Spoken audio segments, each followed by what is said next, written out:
And I was feeling that I was always in touch with God. That kind of feeling is what I had then.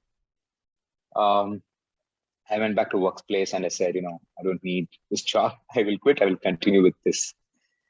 That It is how I was became a just that coach. sabbatical that gave you the courage to Yeah. give up your job? Yes. Yes. Yes. Oh, okay. So, okay, Yeah. Yeah. Shreyas, before you go ahead, this was a very beautiful phase in your life. Just listening to it seems magical. The connection with the divine, and also getting into coaching other people to run, and that to run Yeah. marathons. So, how did you build your curriculum? How did you build that framework of coaching? Was it verbatim what you studied with your coach in Singapore that you tried to practice with these people? Or did you bring in the Shreyas element to find out what can be the signature Shreyas athlete who can now start putting your mark, leaving a mark behind in people? How did the whole thing come together? Um, I felt that it was extremely important to understand people. Hmm. I started becoming a very good listener. Like I said, I was pretty restless, means I was also impatient. Hmm. I was impatient. I was also a bit egoistic. I had a sense of arrogance in me. That's what the corporate world does to you. You're always arrogant. You're always on the job. But when I started coaching, I realized I'm nothing. The kind of amazing people I met, high achievers, they can still be grounded. Technical skills are very easy. All right. So yes, I did apply, whatever I learned. And I also had my own journey, right? Because I knew when I was fat and was unfit and how it transformed, which means I know the pain, what people could go through, right? If I was a born athlete, that's a very different thing. Now you go to someone who's a great athlete right from beginning, he will not understand your pain. He'll say, just run. If I can, you can do it. But I know the pain, what a person goes through, from that 120 kgs to whatever. So I was always empathetic. That's the first thing I, started including in my way of coaching. I started bringing in a sense of empathy. I started listening to people. I became a little more slow in talking. I'm actually a very, very fast talker. Even now, if you can see, I'm still trying to learn how to speak. So, my rate of speech came down a little bit. Then when in the morning when they came, I always used to ask, how was the day yesterday? What's the plan today? So based on that, I used to treat them because, people come with different emotions, right?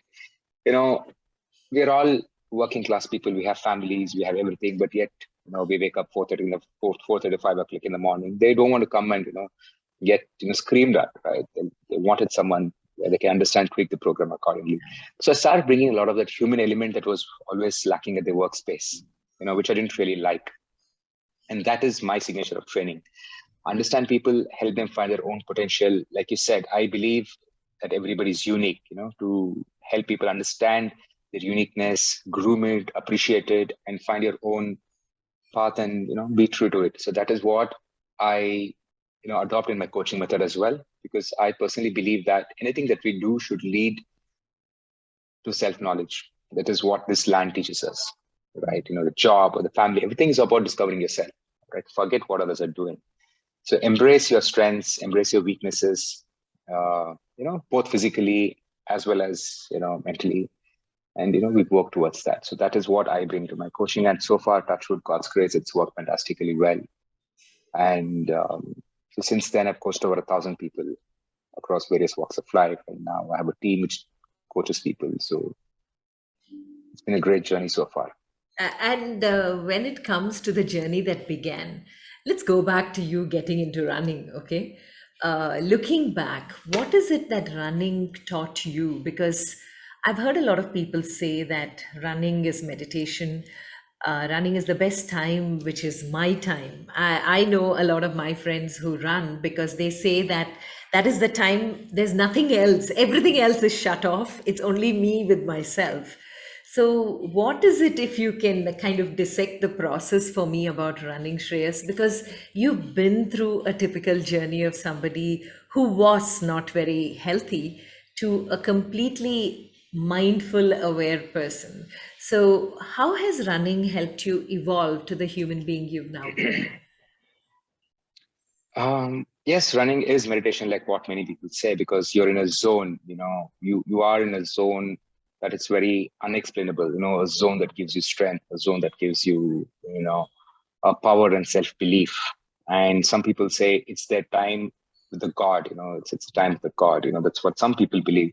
For me, it's everything. Some days I'm in a zone, where I'm just lost. I don't even know what's happening. And some days I'm just smiling, breathing, just appreciating, the air, just looking at the trees, just looking at the birds, and some days where, I'm gutting it out, going really, really hard, pushing my body to the limits. So it is everything that you can be. There are days where you find the physical limits, where you go deep down. And there are days when you just need to go out and, appreciate nature. And there'll be days where you just want to go out and just shake off the stress and, feel alive. It shows you what it shows you, the essence of coming to life, and some days it's just like going and breaking out some sweat, So there are many aspects. So it really depends on what drives one person. For me, it's everything, each day is different. Like today, I ran 24 kilometers. Today was to suffer, Today was to suffer, So I was going all out. It was humid. There were hills. And, today was a suffer fest. So tomorrow it'll be more like, rhythmic run where you're slow, where you're breathing. So day after will be a social run. You catch up with someone, go for a short jog. And some days it'll be a very spiritual run, like the zone that people say, right? You're in a trance. You don't know what's happening, but you're just there. But you ask what I meant for last year was nobody even knows. And when you run a marathon, which is about 42.2 kilometers, so most people do cry, right? When they cross the finish line. Training for a marathon is something very different. So something happens after 35 kilometers. 35 to 42 is extremely special. So only when a person goes through it and trains for it, they'll know what it means to run the 7 kilometers. So a lot of emotions that are within us that sometimes we don't even understand just comes out, right? It just comes out and you just feel a sense of liberation, a sense of small accomplishment, a sense of something that you want to achieve, you didn't achieve, you were able to achieve through this small little feat, So there are many aspects to it. So there's no this way or that way. So each person is different. Each run is different.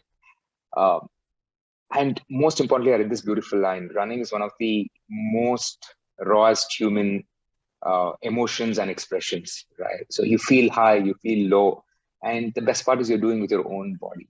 Right? It's your own joints, your own ligaments, it's your own sweat. There's nothing else. It's just you, right? It's not a vehicle. There's no cycle. There's nothing. It's just you on the ground. That's it.